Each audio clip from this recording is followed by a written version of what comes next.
नमस्कार बच्चों, मैं सुषमा परगने। जी हाँ, हम आज हिंदी व्याकरण में संज्ञा और उसके भेदों के बारे में देखेंगे। सबसे पहले संज्ञा की परिभाषा क्या है उसे हम समझ लेते हैं। कोई भी व्यक्ति, वस्तु, स्थान, जाति या भाव, दशा आदि सभी प्रकार के नामों को हम संज्ञा कहते हैं। जैसे भारत एक देश है। हमारे पूरे जग में कई प्रकार के देश है, लेकिन उसमें सिर्फ एक ही प्रकार के देश का नाम दर्शा गया है, यानी देश का नाम क्या है? भारत। तो ये क्या हो गया? ये एक संज्ञा हो गई है। दूसरा उदाहरण है नरेंद्र मोदी भारत के नेता है। नेता कई प्रकार के होते हैं, कई देशों के कई अलग अलग नेता होते हैं। तो यहाँ पे एक व्यक्ति का नाम दिया है, उस व्यक्ति का नाम है नरेंद्र मोदी। तो नेता में नरेंद्र मोदी ये नाम है, तो नरेंद्र मोदी ये क्या हो गया है? यह एक संज्ञा हो गई है। तीसरा उदाहरण, गंगा एक नदी है। भारत में कई प्रकार की विविध नदियां बहती रहती है। उन नदियों में यहाँ पे मैंने गंगा नदी का नाम का उच्चारण किया हुआ है, तो गंगा ये क्या हो गई? संज्ञा। उसी प्रकार भारत, नरेंद्र मोदी, गंगा ये संज्ञा के उदाहरण है। तो सबसे पहले संज्ञा के हम भेदों के बारे में देखेंगे। संज्ञा के कुल मिलाकर 5 भेद होते हैं। तो चलो बच्चों, तो सबसे पहले हम पहला भेद देखेंगे, व्यक्तिवाचक संज्ञा। दूसरा है भाववाचक संज्ञा। तीसरा जातिवाचक संज्ञा। चौथा द्रव्यवाचक संज्ञा और अंतिम समूहवाचक संज्ञा।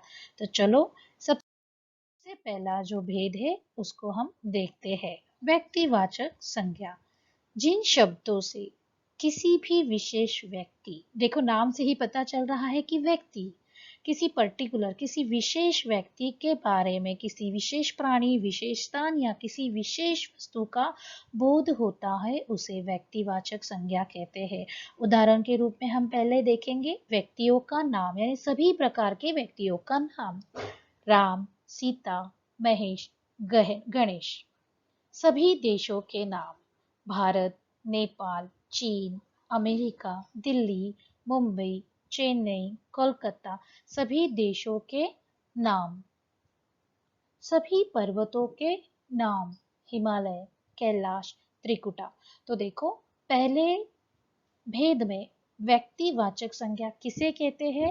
सभी व्यक्तियों के नामों को, सभी देशों के नामों को, सभी स्थानों के नामों को, सभी वस्तुओं के नामों को हम क्या कहेंगे बच्चों? व्यक्तिवाचक संज्ञा। तो चलो अभी हम दूसरा प्रकार देखते हैं, भाववाचक संज्ञा। जैसे कि इसके नाम से ही पता चल जाता है कि भाव, भाव यानी क्या? हमारे मन में कई प्रकार की भावनाएं जागृत होती है। कभी मैं बहुत सुखी हो जाती हूँ, कभी एकदम दुखी हो जाती हूँ, कभी बहुत मुझे एकदम आश्चर्य होता है, कभी मैं डर जाती हूँ। तो ये हमारी सारी क्या है? ये सारी भावना है। तो उसे ही हम क्या बोलते हैं? भाववाचक संज्ञा।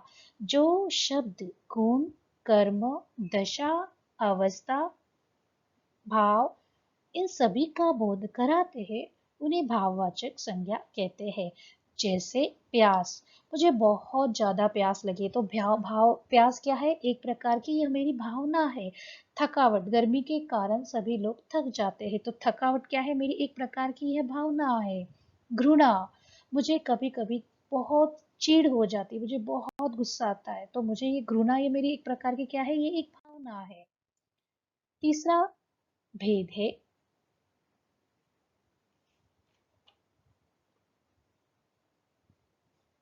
जातिवाचक संज्ञा। जातिवाचक नाम से ही पता चल जाता है कि किसी एक विशेष व्यक्ति के जाति या प्राणी या स्थानीय या वस्तुओं का बोध कराती है। जैसे गाय, पहाड़, हाथी। इन तीनों उदाहरण में अगर हम देखेंगे तो गाय यह शब्द से सिर्फ गाय जाति के प्रकार का बोध होता है। गाय कहने से मुझे बैल जाति का प्रकार का बोध नहीं होता है। पहाड़ कहने से मुझे सिर्फ अलग अलग प्रकार के पहाड़ों का नजारा मेरी आंखों के सामने आ जाता है, यानी पहाड़ जाति का बोध हो जाता है। हाथी कहने से मुझे सिर्फ हाथी जाति का ही बोध हो रहा है, हाथी कहने से मुझे कोई अन्य प्राणियों का कोई बोध नहीं होता है। तो यहाँ पे एकदम विशेष विभिन्न व्यक्तियों के, प्राणियों का स्थान ये जातिवाचक हमें कराता है। मनुष्य, मनुष्य कहने से सिर्फ मनुष्य जाति का ही मुझे बोध हो रहा है। अगला प्रकार है समूहवाचक संज्ञा। समूह से ही पता चलता है, समूह मतलब एकत्रित जमे हुए लोगों को, किसी भी प्रकार के भीड़ों को, भीड़ या किसी भी प्रकार के एकत्रित जमा होने वाले संज्ञा को हम क्या बोलते हैं? समूहवाचक संज्ञा। जो शब्द किसी समूह या समुदाय का बोध कराते हैं उसे हम क्या कहेंगे बच्चों? समूहवाचक शब्द कहते हैं। जैसे कि भीड़, यहाँ पे बहुत भीड़ जमूंगी, भीड़ में सारे लोग एकत्रित आए हुए हैं, तो ये हमें किस जाति का बोध करा रहे हैं?